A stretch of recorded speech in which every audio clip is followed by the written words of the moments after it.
right, gede-gede di situ ya. You can overcome and your comeback will be fierce. Karena I'm a living proof of it. Hi everyone, aku Demi. Welcome to Ordinary People Extraordinary Story. This is the very first episode of my podcast. Tujuan dari podcast ini adalah untuk memberikan case studies buat kita yang lagi berjuang dan punya challenges dalam hidup. Tiap orang punya ceritanya sendiri-sendiri dan perjuangan masing-masing. Tapi di podcast ini adalah orang-orang yang tidak menyerah, bekerja keras, dan tidak menyalahkan keadaan, hingga akhirnya mereka bisa berhasil dalam hidupnya. Hari ini aku merasa beruntung sekali karena hadir bersama kita teman baikku sejak lama, Stephanie Suwono. Dia menjabat sebagai Vice President of Marketing Communication dari brand Bulgari. Dia punya cerita yang luar biasa dan hari ini kita mau sama-sama belajar dari pengalaman hidupnya. Steph, Hi. welcome to Ordinary People Extraordinary Story. Your first ever episode Thank of you for podcast. being here. Thank you so much. I'm honored to be here. Thank This is you. your milestone. Yeah. Woohoo, seneng deh. I'm Stephanie, biasa dipanggil Tevi. Hai. Ceritain dong, Tef, background kamu. Karena kan orang lihatnya kan kamu itu bergaulnya sama artis. Tapi sebenarnya kamu itu apakah emang cewek yang katanya sekarang privilege gitu kan? Atau sebenarnya kamu ceritanya seperti apa gitu? Coba kasih tahu pada dunia gitu. Okay. So when I say I come from humble beginning, ini beneran ya. Jangan lihat bentuk kayak sekarang. Jangan ngira masa sih gitu. I do come from humble beginning. Dari working family, papa kerja pegawai, mama dulu sempat punya catering. Dan sebetulnya kami berdua ini sama-sama duo Jatimers. Kita sama cewek Jatim. Siapa yang mau ngomong bahasa Jawa? Ayo maju sini. Jadi dari Surabaya, dari Malang. Nah, jadi bukan juga kita, maksudnya kita udah tau lah, kita bukan yang tahu-tahu jadi gitu kan di Jakarta. Tapi waktu di Surabaya itu kamu hidupnya cukup atau masuk yang kayak berjuang atau gimana sih sebenarnya? Nah, itu yang aku mau lanjutin sebetulnya, bahwa apa ya, orang tuh suka nggak nyangka pas ngeliat udah jadinya, bener kan? Pas ngeliat, mungkin ngeliat kamu, ngeliat aku sekarang. Kalau tuh, lihat kamu kan sekarang naiknya masa BM sih? ya kan? BMW. Dulu tuh seperti apa? Ya boro-boro lagi dulu ada mobilnya, gila. Pernah naik angkot nggak, Tef? Pernah lah. Oh, ya? Surabaya susah. Jadi dulu tuh kehidupan kita tuh bukan keluarga yang berduit. Kita bener-bener yang ya udah cukup aja. Kayak at times kurang lah, bisa dibilang kurang. Kalau misalnya ditanya sempat kenal nggak yang namanya orang tua ngutang apa, ada. Kalau dibilang juga sampai sekolah nih, kan harus dilanjutin nih kalau background. Terus sekolahnya orang suka ngira kalau di luxury itu pasti sekolahnya harus lulusan luar negeri. Iya, kalau nggak diterima kerja gitu. Aku lulusan lokal. Bahkan untuk aku bisa kuliah itu karena aku dapat beasiswa. Jadi Tuh. maksudnya dapat beasiswa tuh karena kalau nggak dapat beasiswa nggak bisa bayar kuliah. Berat banget. Dan sebetulnya aku lulusan dari teknik, jadi itu beda banget memang sama yang sekarang aku lakuin. Mana ada gitu kamu adalah kan. lulusan teknik tercantik ya. Oh, amin. Insinyur tercantik di Indonesia. Amin. Itu, Wow, jadi oke. sebetulnya sebegitunya kok. I know orang nggak ngeliat kalau ngeliat sekarang, but that's what I like, that you give me a place to tell the true story dari beginningnya tuh seperti apa gitu. Ya, aku pikir memang kita semua perlu tahu ya kalau hidup itu nggak memang kalau kamu privilege terus kemudian kamu bisa jadi sukses gitu. Tapi sebenarnya orang yang dari awal hidupnya susah pun bisa jadi kayak Tevi gitu. Tev, kamu punya saudara nggak? Nah, jadi aku itu bener-bener, ini another story yang kalau orang tahu suka kaget nih biasanya. Aku tuh anak tunggal, dan sebetulnya orang tua aku dua-duanya udah meninggal. Jadi for the longest time, I have to really struggle, harus bisa survive by myself. Istilahnya kalau nggak jadi, ya nggak bisa jadi apa-apa gitu. Harus bisa berhasil. Mama waktu itu meninggal karena sakit ya? Dua-duanya karena sakit. Oh, papa juga? So I go through bener-bener semua yang ngelewatin yang orang takutin nih. Kan orang suka takut kalau kehilangan orang tuanya. Udah terjadi di aku 2 kali. Terus orang tuh takut kan kalau sendirian di dunia ini. Literally tuh aku beneran sendirian Waktu gitu. papa meninggal kamu umur berapa? Papa tuh meninggal 2005 akhir, makanya 2006 aku pindah ke Jakarta. That's why kenapa aku di Jakarta. Mama tuh 2011. Waktu papa meninggal, kamu memutuskan ke Jakarta. Kenapa? Apakah karena nggak punya uang mau kerja atau karena memang mau lari aja dari karena memori papa atau gimana? Sebenarnya enggak. I want to be a career woman. Itu dari dulu aku udah tahu gitu. Kayaknya kalau karir ini nggak bisa deh kalau aku tetap stay di Surabaya. Karena you know lah perkembangan industri semua itu Jakarta kan. Udah sempat pikir, jadi papaku sebenarnya orang Jakarta. Jadi dari dulu dia sudah sempat ngajak mau ke Jakarta nggak. Cuma aku pikir kayak enggak aku mau Surabaya aja. Biasa comfort. I think Surabaya is very comfortable to live gitu. Nah, terus pas dia mulai sakit itu, memang aku kepilih jadi wakil negara untuk program yang namanya SEAP. Jadi aku mewakili Indonesia sebagai Youth Ambassador, bukan wakil pelajar, wakil pemuda Indonesia beneran. Iya, dari dulu emang ambisius. Harus bisa mencapai, kalau nggak dapat beasiswa itu semua. Kan makanya aku harus ada pencapaiannya macam-macam. Jadi pencapaian otak semua. Because I need the money untuk bisa macam-macam lah dalam hidup. Termasuk kalau dulu apa ya istilahnya, aku nggak kenal ke luar negeri. How could I? Where do I get the money? Keluar negeri pas... Karena aku kepilih jadi wakil Indonesia untuk Youth Ambassador ini. Ini aku nggak pernah tahu loh cerita ini keren banget. Nah itu, jadi di tahun 2005 aku pergi itu kan. Pas balik, itu aku udah semakin mikir, I think I need to do bigger things yang aku nggak bisa lakuin di Surabaya. Nah habis itu papa sakit, terus dia meninggal. So it's more like mungkin ini waktunya. Jadi ini harus ada another milestone yang aku lakuin, kan udah balik. Ada penawarannya emang waktu tuh. Jadi Jawa Pos. Kamu emang ngelamar kerja? Enggak, jadi waktu habis aku pulang dari Youth Ambassador ini, aku masuk koran Jawa Pos. No way. Aku masuk koran di Jawa Timur. Keren banget. Terus kamu hari ini nggak di apa bilangnya ada clipping ya? Di clipping. Zaman dulu 90-an clipping. Dulu nggak ada sosial media ya. Ini nggak ada yang ngerti nggak ada sih. sosial media. Gen Z mungkin nggak realize. Dulu masih ada koran. Jadi aku masuk koran itu di beberapa koran Jawa Timur tuh aku masuk. Salah satunya kalau paling gede di Jawa Timur kan Jawa Pos kan. Ya. Nah, jadi pas aku balik, masuk, terus ternyata mereka tuh lagi mau cari juga orang yang bisa mewakili Jatim, tapi hawanya internasional gitu loh. Tunggu, untuk ditempatin di Jakarta. Kerja, karena kan waktu itu emang sudah selesai semuanya. Jadi waktu itu, ya papa udah meninggal, tinggal berdua mama kan. Terus ada penawaran itu, I feel like maybe this is time gitu. Tunggu, tapi kalau tadi ceritanya kan kamu bilang keluarga ada utang ya? Pada saat kamu ke Jakarta itu berarti kamu ada duit atau dalam keadaan ada utang atau gimana sih? Ada utang keluarga, jadi it's not, I don't even know at that time tadinya. Jadi aku taunya tuh bahkan, ya orang tua zaman dulu lah ya, nggak sharing kan, nggak ngomong.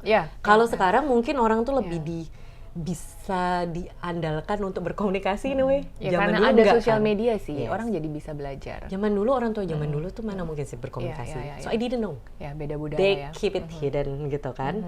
I didn't know. Jadi waktu aku pindah ke Jakarta, aku cuma tahu pokoknya nggak ada apa-apa, nggak punya apa-apa, cuman ada.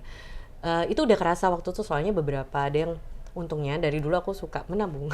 Jadi aku udah kerasa waktu itu tabunganku udah mulai diambil. Terus waktu itu kalau misalnya aku pernah beli cincin atau apa udah mulai dijualin. Tapi I didn't know ada utang yang masih ada gitu. Nggak pernah diomong, nggak pernah ditanya, nggak pernah komunikasi aja gitu kan. Tapi aku memang mikir waktu itu ini kesempatannya aku mau ke Jakarta. So aku cuma tahu ya pokoknya duit seadanya, ayo pindah. Aku nyeret mamaku nih. Dan mamaku juga waktu itu lebih reluctant karena her whole life tuh di Surabaya kan. Teman-teman semua di sana. Iya, terus dia kan ada usaha cateringnya, tapi itu juga akhirnya udah ditutup semua. Itu kan semua ada di Surabaya gitu kan. Nah akhirnya pas pindah Jakarta, aku cuma taunya pokoknya ini setengah mati sih, nggak ada duit. Itu nekat, bener-bener nekat. Terus bawa mama tinggal di mana? Nah itu salah satu story juga. Jadi kalau misalnya aku tadi cerita aku wakil Jawa Timur kan, berarti ada wakil provinsi lain, ada wakil Jakarta. Nah mamanya tuh bantu cariin kayak rumah kontrakan gitu. Aku nggak pernah tahu kayak apa model rumahnya sampai aku nyampe Jakarta. Jadi orang kan biasa cari dulu rumahnya. Aku nekat banget. Lihat dulu kayak. Nggak peduli, aku nggak tahu, nggak mikir. Kadang-kadang mungkin ada bagusnya ya kalau masih muda nekat aja. Jadi bener-bener udah pas aku lihat rumahnya di gang, terus aku ngeliat kayak, okay, so this gonna be my house. Segitunya. Seberapa gede atau seberapa kecil rumah? Ya ampun, kecil banget. Oh ya? Gila. You'll be surprised sekecil apa. Mungkin bahkan apartemen orang zaman sekarang ada yang lebih gede dari itu. Oh wow. Segitunya. Bener-bener segitunya. Terus aku nyetir mobil sendiri, mobilnya second loh. Karena aku harus bisa beli sendiri. Itu nyetir dari mana? Dari Surabaya sampai Jakarta. Pakai mobil second. Jangan bayangin mobil bagus. Nggak. Nyeret my whole life. Just because I feel like aku akan dapetin Jadi sesuatu kamu ke yang lebih. Jakarta pindahan bawa mobil nyetir sendiri? Of course ada yang bawa barangnya, ada yang mobil truknya, tapi ya mobil yang aku sama mamaku mobil sendiri dong. Oke. Gitu. Wow. Nah, terus gimana perjuangannya kamu waktu papa habis nggak ada, langsung nyetir ke Jakarta, menanggung seorang mama yang nggak punya kerja, dan kamu sendiri membangun karir. Itu rasanya gimana dan apa yang kamu lakuin pada saat itu? Gila, aku pun sekarang kayak kalau nginget tuh, wah gila, dulu bisa sampai kayak Iya, gitu. Itu gila banget Itu sih. ya. Tapi ya. rasanya kalau ditanya, it was like a very hard moment sih. Struggling sih, of course. Nah, jadi kalau dibilang aku mulai dari nol, I literally mulai dari nol. Dan kamu nggak punya saudara kan? Nggak ada. Waktu itu apa kamu bisa kayak telepon tante, om, kemudian pinjem duit dong gitu, atau Nggak ada. pinjem 100 dong? Seandainya gitu, nggak bisa dan nggak mau. Karena memang aku udah ngeliat kan, utang tuh bikin seperti apa di keluarga. I don't want to do that. I rather menata yang kita bisa sesuai dengan kemampuan kita. Dan kita ngeliat yang sekarang main ke depannya. Waktu itu pun memang mindsetku sudah seperti itu gitu. Nah terus, tapi gimana kamu mulainya tuh gimana? Akhirnya aku masuk kan yang tadi aku bilang ada penawaran dari Jawa Pos itu.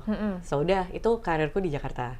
Nah, mulailah di situ. Ya ampun, jangan bilang UMR sekarang, gajiku dulu di bawah UMR sekarang. Itu harus nanggung mama bayar cicilan itu, sewa. Berarti sewa rumah lah ya, nggak dicicil. Tapi kan berat banget dulu. Iyalah. It was like, apa ya, bener-bener buat aku bisa makan aja udah bagus lah itu. Tapi masih nyicil utang juga abis? Semuanya. Karena at that point baru ketahuan bahwa ternyata ada utang kartu kredit, terus memang juga ada beberapa hal yang belum diselesaikan lah sama mereka dulu. It was really hard. Dan gimana ya, mau dibilang menyalahkan kondisi atau menyalahkan orang tua mau gimana, udah kejadian gitu kan.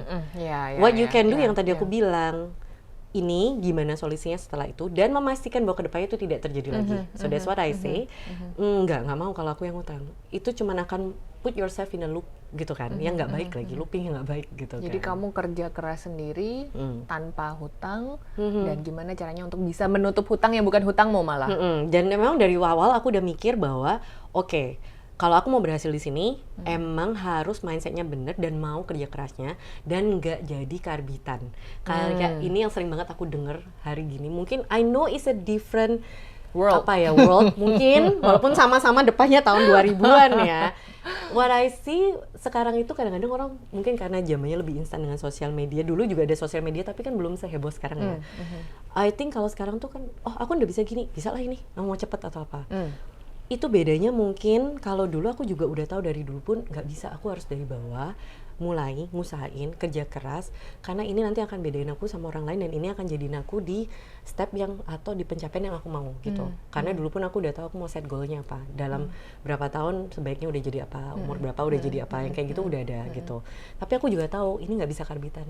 Aku harus melewati nggak enaknya, kerja kerasnya, susahnya. And I always believe something dari dulu. You can only be a good leader when you first be a good follower. Nah, itu jadi kenapa aku mulai nggak apa-apa, aku mulai dari bawah, aku akan build semuanya sampai memang di titik yang nantinya aku mau gitu. Tapi ceritanya gimana sih dari, aku kalau dengerin ya, tadi kamu tuh insinyur, kerja buat Jawa Pos yang media, terus sekarang kamu tuh vice president of a luxury brand. Itu kayak tahu-tahu gitu. Iya, itu gimana ceritanya? And what makes you different? Keputusan apa yang membawa kamu sampai hari ini? Nah, ini sebetulnya yang mungkin beberapa orang either mereka mau jalanin juga atau nggak sabaran buat jalaninya. Itu prosesnya tuh panjang banget dan memang dari awal harus sudah tahu maunya apa. Waktu emang aku lulus dari kuliah yang teknik industri itu, aku emang udah tahu, I think I don't want untuk pursue karir di dunia engineering. Aku udah tahu aku orangnya tuh lebih ke people skill, extrovert, yang lebih suka sesuatu yang dinamis. Engineering is not really dynamic in a way, lebih eksak gitu kan. Nah, aku emang udah tahu, oke, secara karir aku mau di dunia marketing communication. Karena aku ngeliat ini ilmunya berkembang. Tapi kepake. dari di Jawa Pos masa udah mikir Ya, aku mau di Di Jawa Markom Pos pun gitu. aku sudah itu. Oh wow. Waktu Dan- di Jawa Pos bagian apa sih? Business development. Memang arahnya sudah ke arah I situ. see. Business development, Oke, marketing communication. oke. Emang sudah itu. That's why I take the opportunity. Karena aku tahu ini bawa aku ke Jakarta dan ini akan bawa aku stepnya mau jadi apa. Jadi itu yang aku bilang kenapa bagus kalau orang tuh punya perencanaan. Udah tahu apa yang dia mau gitu. Nah, dari situ aku memang beberapa stepnya ada arahnya, walaupun beda industri pun selalu marketing communication. Ini juga salah satu yang aku mau bilangin, kalau udah tahu mau jadi apa, karirnya pun jangan kemana-mana, jangan loncat-loncat. Industrinya mungkin beda, kalau bisa sih sama, tapi kalaupun beda, yang dijalankan itu tuh jangan tahu kemana-mana, jangan tahu-tahu nanti jadi finance, tahu-tahu jadi apa lagi gitu. Karena I believe be very good at what you're doing sampai nanti waktu kamu udah jadi, itu orang akan cari kamu karena kamu segitunya sudah di situ. Itu dari 10 tahun lalu pun aku udah tahu itu yang aku mau. Makanya 10 tahun kemudian kalau kamu bilang kenapa bisa sekarang di sini, itu memang melewati aku memang sempat pindah di beberapa industri. Aku pernah di media of course. Tapi aku juga tahu bahwa aku harus ke retail untuk jadi yang aku mau tuh apa. End goal-nya memang sekarang yang aku mau adalah aku kerja di luxury world. Kok bisa pada saat muda udah mikir 10 tahun harus seperti apa, terus kemudian kok bisa dari dulu kamu udah mikir jangan pindah-pindah industri? Dari mana? Belajarnya dari mana? Kayaknya ada yang memang bawaanku dari kecil sudah segitunya. Kan ada tipikal, even kamu sekarang kalau lihat anak kecil kan ada tipikal yang chill, happy go lucky gitu. Ada tipikal anak kecil yang kamu lihat punya karakter yang memang udah kebentuk gitu kan. I think dari kecil ada. Kamu you know what you want gitu. Not really I know what I want, tapi ada bawaannya. I think sudah ada itu, ditambah I think I have a good grandma and a good mom yang memang mendidik dengan disiplin yang sangat tinggi karena anak tunggal kan. Jadi anak tunggal bisa dua nih, bisa dimanjain atau bisa malah dijadiin banget. Nah untungnya mamaku tuh dia yang pingin aku tuh jadi banget karena menurut dia anak nih cuma satu nih, cewek pula. Kalau dia nggak jadi bener, nggak bisa jadi apa-apa dong nanti. Bagusnya untungnya itu. Jadi aku memang dituntutnya tuh banyak, harus bisa macam-macam, harus bisa apapun juga gitu. Disiplinnya tinggi. So it builds my character yang memang awalnya sudah karakternya bukan yang happy go lucky gitu. Jadinya itu terbiasa dari dulu emang mikir panjang sampai sekarang pun gitu. Kalau balik lagi ke tadi soal utang dari orang tua. Terus waktu mama meninggal, utangnya udah selesai apa belum? Sayangnya belum, masih ada utang kartu kredit lah gitu-gitu. I think, I understand lah, mungkin waktu hidup itu susah, cari cara gampang kan ngutangnya dari mana, ada kartu kredit itu segala. So, masih ada. Yang pakai kartu kredit berarti papa sama mama? Iya, aku nggak pernah punya kartu kredit, karena aku nggak suka ngutang waktu itu. Berarti pada saat papa sama mama meninggal, itu otomatis jatuh ke kamu atau gimana? Karena anaknya kan. Oh wow. Itu pasti ada. Jadi, kamu yang dikejar bank? Iya, jadi aku yang harus nyelesain karena kalau enggak, aku kan kalau di bank ada yang di blacklist kan jadinya. Nah, sedangkan aku jadi nggak akan bisa beli rumah, nggak bisa nyicil mobil, nggak bisa apapun. Kalau itu nggak diselesain karena dianggap itu aku. Namanya gitu. kredit skornya jelek gitu ya. Jadi, like I said, kalau aku kan nggak bisa ngeliat hanya di saat itu, aku mau ngeliat ke depannya kan. Eventually aku harus nyicil kan rumah, aku harus punya yang lain gitu kan. Waktu itu bagi duitnya gimana? Wah gila sih, setengah mati sih, banget. Gimana? Maksudnya waktu itu kamu kalau terima gaji berarti nomor satu buat utang dulu? Buat utang, terus nabung sebisanya, of course. Utangnya udah lama berarti bunganya? Oh ya? Gede. Ya sampai kayak, nggak bisa jawab. Gede. Dengan ingat ya, gaji bukan yang gede loh aku. Aku nggak pernah yang gaji yang fantastis apa. Kan dulu struggling dari awal banget, jabatan juga cuma apa. Dan persen dari gaji? Buat bayar utang? I cannot really recall berapa persen. All I know adalah yang pasti waktu tuh bisa lah nyisihin untuk nyicil itu selama memang kita nggak foya-foya ya, nggak mau belanja lah apa segala. Jadi sebetulnya sampai sekarang emang aku suka thrifting, walaupun sekarang mungkin thriftingnya gaya beda. Tapi dulu salah satunya aku tuh thriftingnya Chanel sekarang. Oh amin. Tapi kalau dulu tuh benar-benar sampai supaya kalau aku bisa punya baju yang suka ganti-ganti, karena aku suka fashion kan dari dulu. Tapi I cannot afford beli baju yang dulu ke Mangga 2 kali ya, ke Tanah Abang. Waduh, not even thrifting aja, thriftingnya seru-seruan gitu sama temen. Zaman dulu. Ada yang kayak gitu. Terus aku untungnya dari kecil like I said, aku dididiknya sama my grandma tuh harus bisa masak, jahit, tapi otaknya juga harus bisa dipakai kan. Wow, kamu bisa jahit? Bisa jahit, jadi aku dulu sampai menjahit juga. Jahit bikin baju atau jahit baju bolong? Dua-duanya bisa. Dua-duanya bisa. Baju bolong bisa, jahit baju juga bisa. Oh wow. Sampai kayak gitu supaya aku bisa tetap kelihatan oke, tapi nggak ngeluarin duit karena ada bigger things yang I need to settle kan. Dan tabungan aku juga harus punya dong. Nggak bisa dong aku cuman bayar utang nggak punya something for my future. So itu. Kalau ditanya bener-bener apakah struggling, yes. Caranya seperti apa? There's no easy way. Ya sama seperti apapun, mungkin terdengar klise, tapi beneran emang kasih tahu detailnya dong, Teh. Sisihkan duitmu itu. Seberapa gede kemudian kamu tuh kalau makan kayak apa sih? Kalau dibilang berapa persennya, I cannot really recall ya, karena itu udah lama banget. Atau mungkin itu alasan dulu kamu kurus banget ya? Jarang makan kali ya? Apakah itu? Tapi enggak lah, sekarang juga makan kayaknya. Tetap kurus. Untungnya mungkin dulu ini nih, safety netku bukan makanan. Jadi aku nggak cari makan. Apa tuh safety netnya? Kalau sekarang kan orang mungkin biar comfort aku makan dulu nggak gitu. Ada bagusnya loh. Nah, kamu kalau sekarang bisa sampai sekarang nih, sesukses ini, tadi kan ngomong safety netnya makanan. Apakah safety netmu itu punya pacar? Nggak juga sih, although memang dari dulu kayaknya aku selalu ada pasangan. Nggak pernah single lah ya, karena cantik ya. Oh amin, aku denger ya, semoga banyak orang yang merasa sama seperti yang Dewi katakan.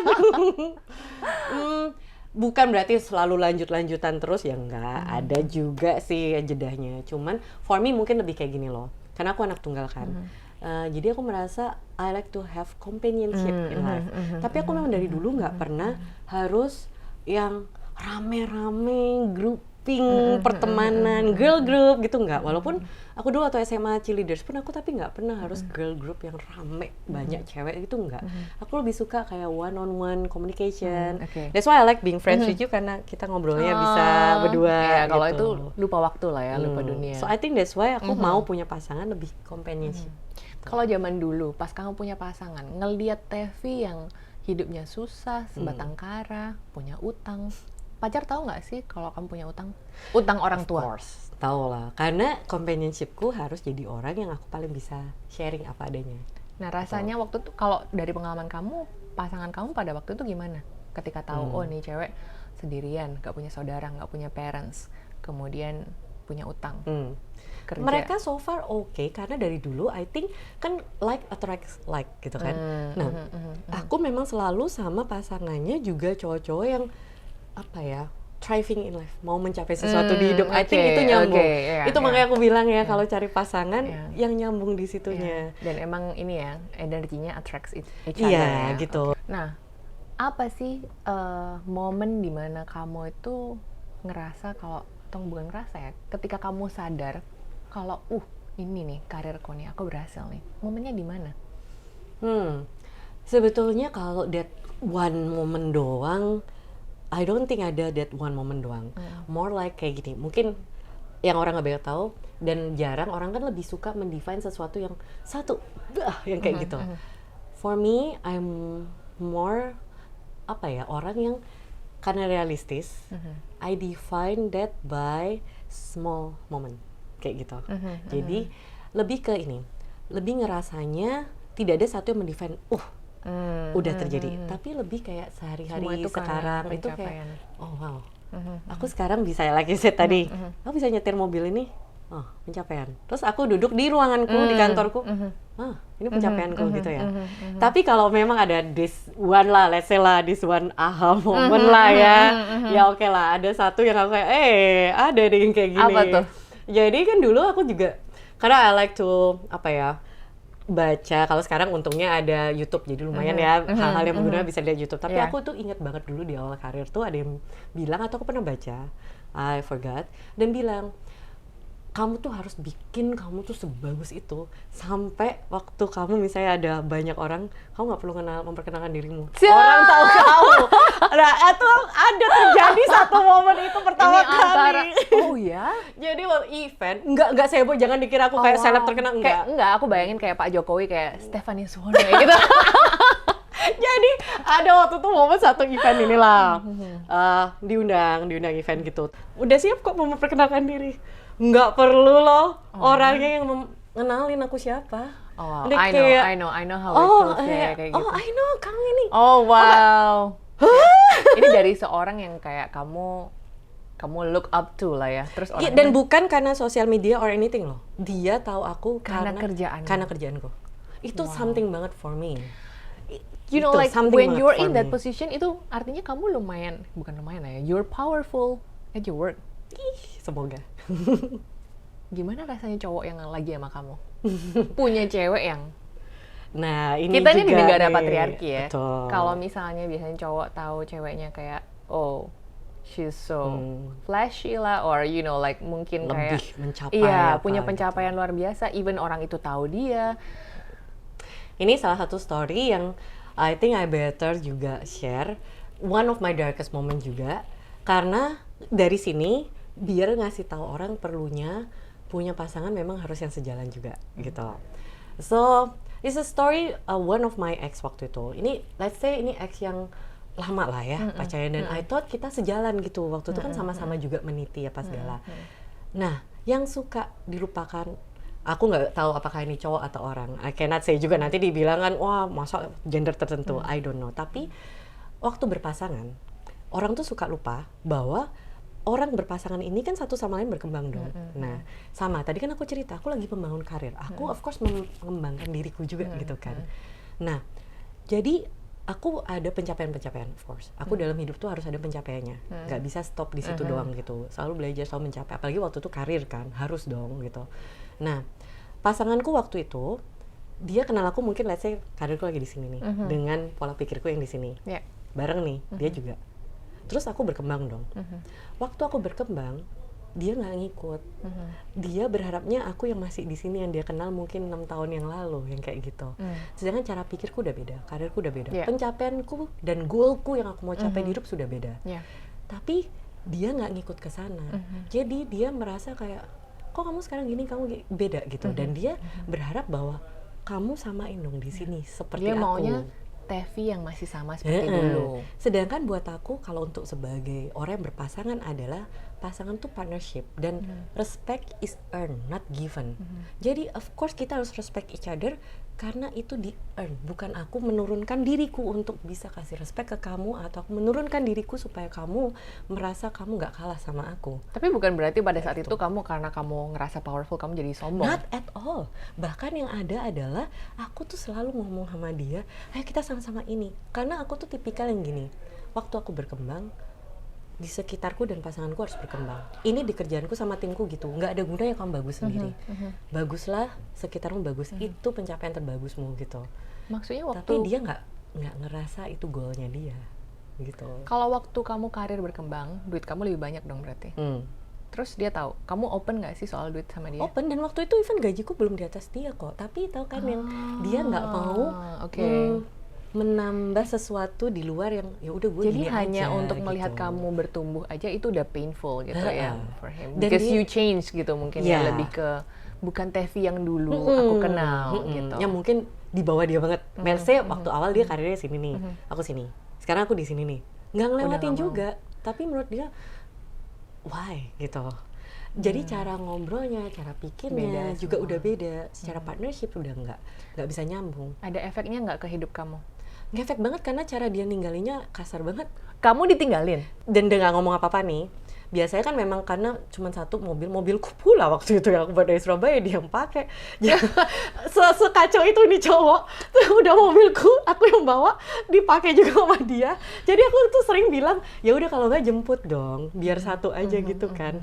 Terus aku nanya waktu itu sesimpel nih, oke nanti jemput kan jam segini. Tahu-tahu dia cuma bilang, nggak ada tanda-tanda sama sekali loh ya. Sorry nggak bisa jemput kamu lagi mulai sekarang. Dia dikontak nggak bisa, apapun nggak terjadi gimana. Dia pergi pun. apa kabur? Apalagi dia sudah menyiapkan dirinya untuk pergi nggak wow. ngomong apa-apa. Secepat itu padahal pagi masih ketemu pas mau ke kantor. Hilang semuanya, dikontak nggak bisa. Gone, bener-bener gone. Kamu tahu, aku cari apapun nggak bisa, semuanya udah mati mending di silent nggak bisa kontak. Terus yang terjadi, aku kayak, hah, what? Dan ingat yang tadi aku bilang, aku sendirian loh di dunia ini. Yeah. Literally berarti waktu itu aku nggak punya siapapun, aku nggak ada juga apa ya temen go to yang kayak halo tolongin aku tuh nggak bisa. Karena kan ada tipikal orang yang oke, ini gimana nih, harus diselesainya gimana gitu kan. Kaget banget sih. Dan ada orang yang setega itu loh. When he actually, waktu mamaku meninggal, dia promise my mom will take care of me. But that's what he did to me. Makanya hati-hati banget loh. Tapi orang yang nggak tahu, waktu itu kan aku juga kayak, ini juga salahnya aku tuh nggak mau ngomongin jelek orang, apalagi pasangan. Jadi, for the longest time, aku ngomongin baik-baik soal dia. Jadi orang nyalainnya ke aku waktu tuh, dikira aku gimana, padahal ternyata abis itu ketahuan dia selingkuh. No, maksudnya Yes. selingkuh gimana? Setelah dia ninggalin kamu? Ternyata sebelum itu pun, dia emang ada selingkuhannya sama cewek yang cuma admin, karena itu bisa, ya itu di bawah levelnya dia. Tapi orang timnya yang, dia. yang cuma gitu-gitu doang. Karena dia merasa aku, ya itu ngerti kan. Tapi orang yang nggak ngerti, mikirnya, pasti kamu sih terlalu ini itu tuh. Wow, itu gimana sakitnya udah sendirian, gak ada yang nolongin. Yang orang takutin adalah di dunia ini adalah mereka sendirian, gak punya siapa-siapa. Aku udah ngeliatin semua, orang tua meninggal udah, beneran literally tinggal sendirian udah tinggal sendirian, disalahin orang just because aku nggak mau ngomong dulu yang jelek-jelek. Dan masih punya utang. Waktu itu untungnya sudah terselesaikan. Untungnya setelah Satu masalah ya, satu setelah masalah bertahun-tahun. Tapi memang benar kata orang, satu udah selesai ada lagi. Oh. Jadi I've been through the worst thing, apapun yang orang takutin di dunia ini aku udah ngelewatin sendirian. Emang bener ya, kalau ngomongin duit itu one thing ya, satu hal yang bisa diperjuangin. Tapi kalau sendiri mau apa gitu ya, mau ngobrol, mau marah juga nggak ada yang dimarahin, mau ngobrol juga nggak ada yang. Terus akhirnya dia muncul, tahu nggak apa berapa hari kemudian? Lewat email. Lo pikirin di kerjaan. Oh my goodness, dear Tevi, with this email. I cannot. Sekarang bisa ketawa, waktu tuh kayak, lo cowok apaan? I was 6 years with him. Kamu memang bener-bener orang tuh kamu nggak tahu loh. Ternyata orang tuh kayak apa. I wasted 6 years. Apa yang bikin kamu bisa berdiri lagi? Harus, karena ternyata besoknya pas bangun masih nafas. Ya harus jalan dong. Tapi harus nangis berusaha. banget dong, Tev, Wah, sendiri gila. banget. Di kerjaan tetap kayak, halo, I'm Tevi, atau tetap di kerjaan gitu gimana? Enggak, karena aku nggak ngerasa bagus untuk menunjukkan suatu problem personal dan apapun yang istilahnya bisa merusak kerjaanmu di lingkup profesional. Karena kan kamu digaji ya. Kalau digaji kan mereka mau yang terbaik dari kamu. Dan also buat apa sih drama di tempat kerja? You're very professional. Cuman nambahin gosip, Iya. cuman nambahin sakit hatimu karena orang akan nanya, akan jadi beban. Nggak apa-apa muka murung dikit, nggak apa, tapi nggak perlu deh kamu kayak nangis gitu, nggak usah. Ya just do the best you can. If you need to take a day off, waktu itu ada kok aku take a day off, pastilah gimana bisa. Pas aku ngerasa, aduh ini kayaknya aku berat banget nih, aku mau nangis nih kayak di kantor nih, ya udah aku leave aja dulu gitu, aku izin aja gitu. Tapi nggak merusak apa yang ada di situ, karena buat aku nggak pantas gitu. Tapi hari ini dengan pasangan yang sekarang sudah happy dong, ya kan? Yes. Congratulations. Hihi. Mungkin itu adalah titik terendah, tapi hari Yes. ini you have a happy ever after life. Amin. Amin. Sekarang nih, kalau ngelihat ke belakang, Tevi yang sekarang, apa sih kalau kamu lihat tuh, oh yang bikin aku sukses tuh ini loh. Ini yang menurut aku banyak mungkin yang bisa, tapi banyak juga yang nggak mau ngelakuin. Mau perseverance nggak? Mau tetap usahain nggak? Gigih. Iya. No matter apapun yang terjadi gitu. Terus mindsetnya tuh jangan mindset yang nggak bisa, udah hancur, udah nggak bisa, nggak mungkin. Jangan, mindsetnya jangan mindset kalah. Not being said bahwa kamu harus toxic positivity, enggak loh. Enggak, bilang emang aku sedih, aku marah, aku jengkel, aku lagi susah banget, aku ini susah.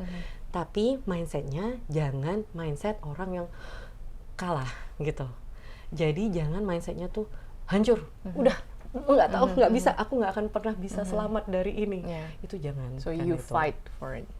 Tapi bukan berarti nggak boleh have a time off loh, itu yang aku sebut. Time off harus. Nangis bilang emang nggak suka, Yeah, aku nggak akan pura-pura bilang kamu lagi sedih ya. Aku bahagia sepanjang waktu, nggak, aku Jadi sedih. kamu menerima keadaan dan kamu maju lagi. Sama itu perseverance ini yang aku lihat, disiplin untuk melakukan hal yang nggak enak terus menerus, sesusah apapun kondisimu, seberat apapun, gimana lagi dark moment yang kamu nggak bisa lihat ke depannya, kayaknya udah nggak make sense ini. Terusin aja dulu. Karena ada satu yang menurut aku bagus, yaitu this too shall pass. Gitu. I agree. Itu yang juga humbling waktu lagi seneng sih sebetulnya. Yeah, these two shall pass. Jangan banget lo senengnya. Amit-amit ketok-ketok di mana. These two shall pass itu sih yang aku akhirnya ngeliat these two shall pass. Jadi Yeah, I sekarang agree. susah nggak apa-apa. I These agree. two shall pass. Tapi kalau lagi seneng jangan bablas, jangan lupa diri, jangan sombong. Karena these two shall pass gitu. I really like this from Tim Ferriss. Dia selalu nanya ke orang yang dia interview, kalau kamu bisa taruh something di billboard, misalnya ini kita di Jakarta ya, di Jakarta billboard gede, apa yang mau kamu kasih tahu, apa yang kamu mau tulis di billboard itu, dan apa yang mau kasih tahu ke semua orang di Jakarta? This what I will write gede-gede di situ ya. You can overcome and your comeback will be fierce. Karena I'm a living proof of that. Beneran. Ya, benar-benar dari from nothing, punya utang, nanggung utang orang tua. Dan Diomongin jelek sama orang yang nggak ngerti, dijatuhin pas lagi susah. Even dulu diomongnya pas yang aku, kan kalau buat orang ada yang pencapaian tuh keluar negeri karena jadi wakil negara kan suatu yang hebat. Dulu ada loh yang ngomong, itu karena dia nggak punya uang aja, cara dia mau keluar negeri maka dia ikut begituan. Jahat banget gak sih? emang ya kalau orang ngomong itu lebih gampang, tapi yang dengerin sometimes, tapi juga sebenarnya kita juga nggak perlu masukin ke hati. Tapi ya as manusia, ya pasti masuk juga lah ya. Terus orang-orang yang dulu mungkin ngiranya, salah satu sebetulnya yang ini sih, yang dulu my ex yang rese itu, kamu tahu dulu dia bilang apa ke My aku? ex yang ngerasa. Dulu dia bilang apa ke aku? Aku dari dulu emang pengen punya BMW yang warna yang sekarang aku pakai beneran karena cakep ya, bukan karena apa ya, wah supaya kamu Itu your gengsi. dream lah ya. Enggak, Jadi tapi emang dari kecil ini emang kayaknya udah bagus gitu. ya bisa gini. Dulu my ex itu bilang, mimpi apa kamu, nggak akan mungkin kamu yang BMW. wow. Kamu tahu sekarang aku pengen ngomong apa? Kamu lihat gak aku nyetir apa sekarang? Exactly I'm aku glad you mau. made it. Oh, Look yeah. at me, nyetir Yeah, apa yeah. sekarang yang kamu bilang nggak mungkin. It's good gitu. that it's a drive for you to achieve those things ya, to prove to everybody that you're wrong. This is me. Yeah. Tevi, thank you very much. Cerita kamu udah jadi inspirasi buat aku dari sejak dulu kala. But thank you for today. Aku harap hari ini yang nonton juga bisa terinspirasi dan belajar bareng dari apa yang Tevi rasain dari pengalaman Tevi. Thank you very much for today. Thank you for having me.